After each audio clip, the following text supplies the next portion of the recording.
তো চলুন দেখি বন্ধুরা এই মুহূর্তে আপনার পার্টনার আপনার জন্য কি ফিল করছে। এই মুহূর্তে কারিনা, যেটা 9 অফ পেন্টিকাল, এই মুহূর্তে আপনার যে পার্টনার আছে ওয়েটিং জোনে আছে, আপনার জন্য ওয়েট করছেন উনি। ভালোই উনি নিজেকে স্টেবল করছেন, অনেক কিছুই দেখতে পাচ্ছি অ্যাচিভমেন্ট উনি করেছেন। বাট এই মুহূর্তে প্রচণ্ডভাবে আপনাকে নিয়ে ভাবছেন, থিঙ্কিং করছেন, আপনি উনার লাইফে কতটা ইম্পর্টেন্ট সেটা উনি দেখতে পাচ্ছেন।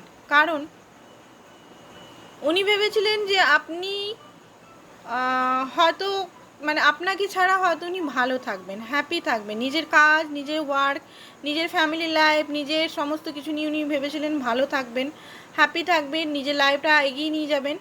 বাট একটা টাইমে এসে উনি বুঝতে পারছেন যে এইসব কিছুই না ভালোবাসার আগে। ভালোবাসাটা অ্যাকচুয়ালি ভালোবাসাটা আপনার কাছেই।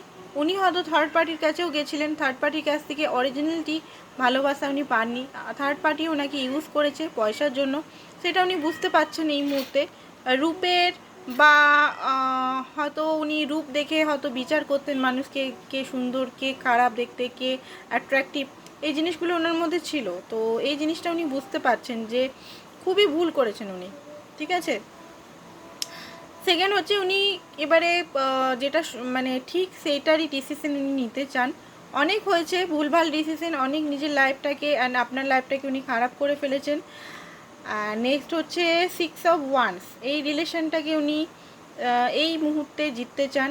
বাট কিভাবে জিতবেন উনি এই মুহূর্তে বুঝতে পারছেন না, যে আপনাকে জেতা উচিত কি জেতা মানে আপনি মানবেন কি না, এইসব জিনিস উনি মনে করছেন। আপনি তো অভিমান করে আছেন, উনি ভালোভাবেই জানেন আপনি খুবই অভিমান করে আছেন। হয়তো এই মুহূর্তে এলে আপনি হয়তো রিজেক্ট করে দিবেন, একটু নেগেটিভ আছে, বাট আপনাকে উনি জিততে চান।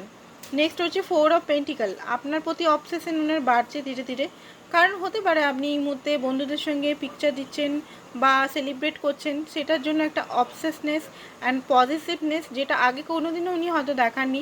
পজিটিভনেসটা আগেও দেখিয়েছে বাট অতটা সিরিয়াসলি নয়, বাট এই মুহূর্তে প্রচণ্ডভাবে পজিটিভনেস ওনার মধ্যে হচ্ছে। একটা ডেভিল এনার্জি ওনার মধ্যে, নেগেটিভ এনার্জি ওনার মধ্যে এখনও পর্যন্ত আছে। ওনার ইগো, ওনার দম্ভ, উনি সুন্দর দেখতে বলে ওনার খুবই ইগো, হয়তো আপনাকে কম্পেয়ার করতো থার্ড পার্টির সঙ্গে, বা আপনাকে হয়তো থার্ড পার্টি নিয়ে অনেক সুন্দরতা বা এগুলো নিয়ে হয়তো বিচার করতো, যে জিনিসটা এখনও পর্যন্ত রয়ে গেছে ওনার মধ্যে, যেটা হয়তো আপনাকে এখনও পর্যন্ত হার্ট ব্রেক করবেন। উনি আসবেন তো নিশ্চয়ই, বাট হয়তো আপনাকে এমন এমন কথা বলবেন, হয়তো আপনি আবার হয়তো ডিসঅ্যাপয়েন্টমেন্ট ফিল করবেন।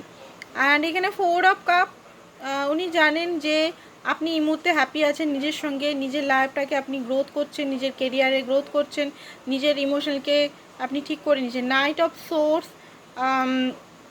আপনার সঙ্গে অনেক কিছু কথা বলতে উনি চান, অ্যান্ড সমস্ত কিছু দেখতে পাচ্ছি ডিভাইনের উপর ছেড়ে দিয়েছেন, ঠিক আছে। তো এই মুহূর্তে আপনার একটা গাইডেন্স আমি দেখে নিই, আপনার জন্য কি গাইডেন্স ইউনিভার্স আপনাকে দিচ্ছে। তো একটা গাইডেন্স আমি এখান থেকে নিয়ে নিচ্ছি, ঠিক আছে।